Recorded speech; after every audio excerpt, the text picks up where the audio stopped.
एक खूबसूरत प्रेम कहानी के बाद उन्होंने शादी कर ली और 2 हफ्ते बाद पति काम पर जाने के लिए उठा और अपना चेहरा धोने के लिए बाथरूम गया।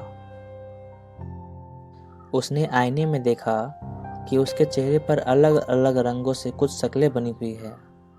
उनकी सीधी सादी बीवी, बचकाना और मासूम दिल रखने वाली, उसने सोते वक्त उसके चेहरे पर कुछ लिख दिया था।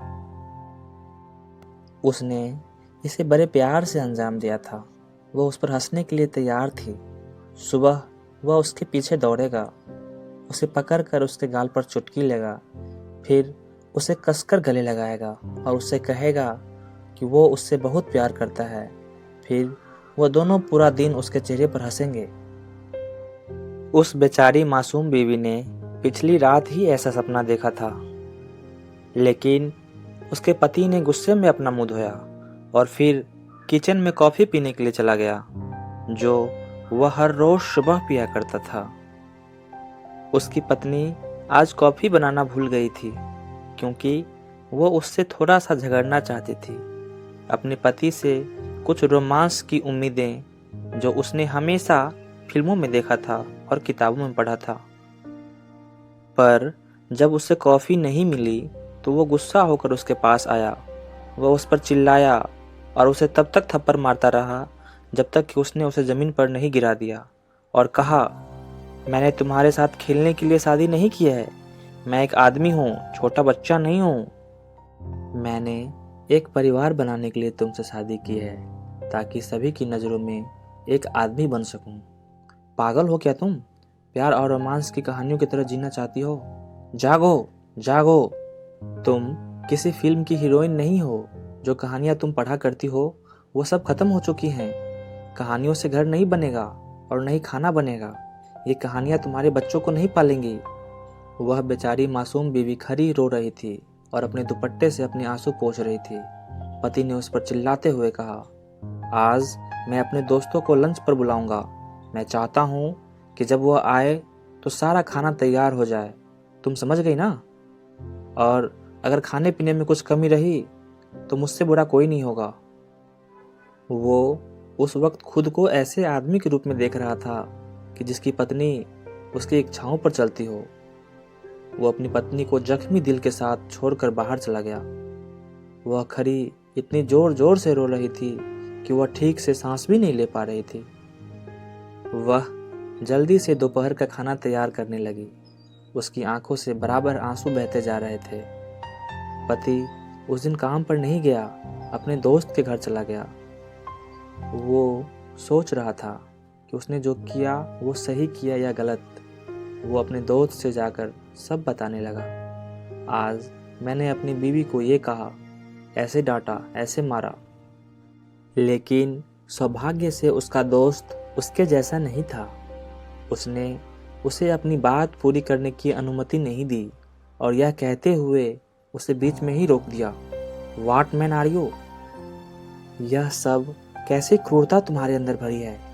इस तरह तुम अपनी पत्नी के साथ व्यवहार करते हो? क्या तुम एक अच्छे पति हो?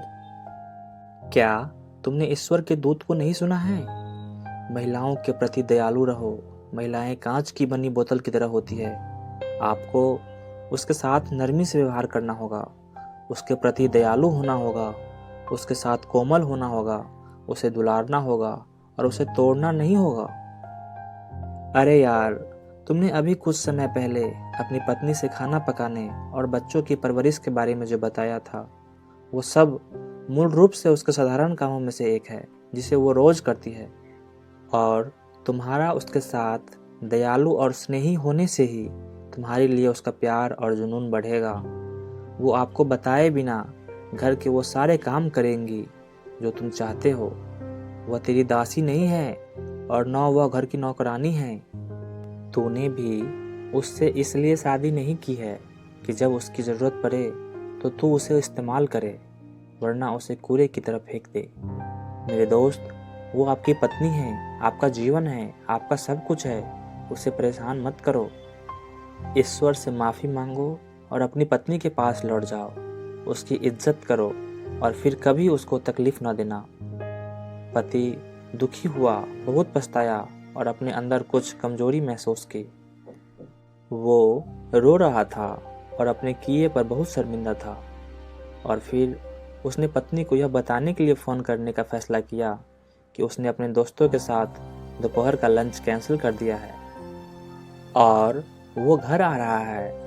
वो उसके साथ बैठकर खाना खाएगा। वो उसे बहुत याद कर रहा है। फ़ोन की घंटी बजी, लेकिन उसने फ़ोन नहीं उठाया।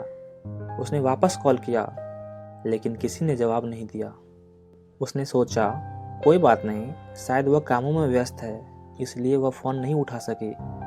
वह घर लौटा, घंटी बजाई, लेकिन अंदर से कोई जवाब नहीं आया। उसने अपनी जेब में चाबी ढूंढी, लेकिन सुबह वह गुस्से में चाबी ले जाना भूल गया था। उसने खुद से सवाल किया, वो क्या कर रही होंगी। उसने फिर से घर की घंटी बजाई, लेकिन किसी ने उसे जवाब नहीं दिया। और अचानक उसका फ़ोन बजने लगा। फ़ोन करने वाला उसका साला था। उसने बताया, बहन ने मुझे फ़ोन करके बताया, भाई मैं ठीक नहीं हूँ, मेरी तबीयत बहुत ख़राब हो रही है, मुझे अस्पताल लेकर चलो। उसने बताया, बहन यह सब बताते हुए बहुत रो रही थी। वह कह रही थी, भाई जल्दी से आ जाओ, मुझे बहुत डर लग रहा है। यह सुनकर उसके पति का दिल इस ख्याल से रुक ही गया था कि उसके साथ कुछ बुरा हुआ है। उसने एक टैक्सी रुकाई और अस्पताल चला गया। वहाँ उसे उसका पूरा परिवार मिला। उनके चेहरे पर उदासी छाई हुई थी। उसने सोचा कि वे उससे गुस्से में मिलेंगे, क्योंकि उसकी पत्नी ने उन लोगों से इसकी शिकायत की होगी। लेकिन थोड़ी देर के बाद उसको लगा कि उसकी पत्नी ने किसी को कुछ नहीं बताया। वह भी उनके साथ इंतज़ार करने लगा। कई घंटों के बाद डॉक्टर उनके पास आए, सिर झुकाया और उनसे कहा, आई एम सॉरी, हमने बहुत कोशिश की, लेकिन हम उसे बचा नहीं पाए। हमें बहुत अफसोस है, वह मर गई। शाम को पति अपनी पत्नी के भाई से दूसरी चाबी लेकर घर आया। ताला खोलकर घर के अंदर गया तो टेबल को ढका हुआ पाया। उसने टेबल पर से कपड़ा हटाया। टेबल पर बहुत ही स्वादिष्ट व सुंदर तरीके के पकवानों की डिशें लगी हुई थी। उसने फ्रिज के दरवाजे के ऊपर एक कागज़ लटका हुआ देखा। उसने उसे खोला तो उसमें लिखा हुआ था, मेरे प्यारे पति, आज सुबह जो मैंने गलती की, मुझे उसके बारे में बहुत अफसोस है। आप मुझे माफ़ कर दो, मैं आपसे बहुत मोहब्बत करती हूँ। मैं चाहती थी कि आप मुझे गले लगाकर मुझसे कहें कि मैं तुमसे बहुत मोहब्बत करता हूँ, तुम मेरी ज़िंदगी हो। लेकिन मैं अपने चुलबुलेपन की वजह से नहीं समझ पाई कि आप मेरी इस हरकत पर बहुत गुस्सा हो जाएंगे। मैं आपसे वादा करती हूँ कि अब मैं आपको कभी परेशान नहीं करूँगी। मुझे उम्मीद है कि आपके दोस्तों को खाना बहुत पसंद आएगा। ये उस आदमी के लिए शर्म की बात है जो अपनी बीवी से प्यार तो करता है, लेकिन यह भूल जाता है कि उस पर एक दया करना और उससे मोहब्बत करना ईश्वर का ही एक आदेश है। दोस्तों, अपनी बीवी की याद रखो, घर जाओ तो मुस्कुराओ, तुम्हारी बीवी भी मुस्कुराएंगे। और मुझे पता है कि एक खुशहाल घर बनाने के लिए धैर्य, ईमानदारी और प्रेम की आवश्यकता होती है। वीडियो को पूरा देखने के लिए दिल से धन्यवाद। अगर आप हमारे चैनल पर नए हैं तो हमारे चैनल को सब्सक्राइब करें।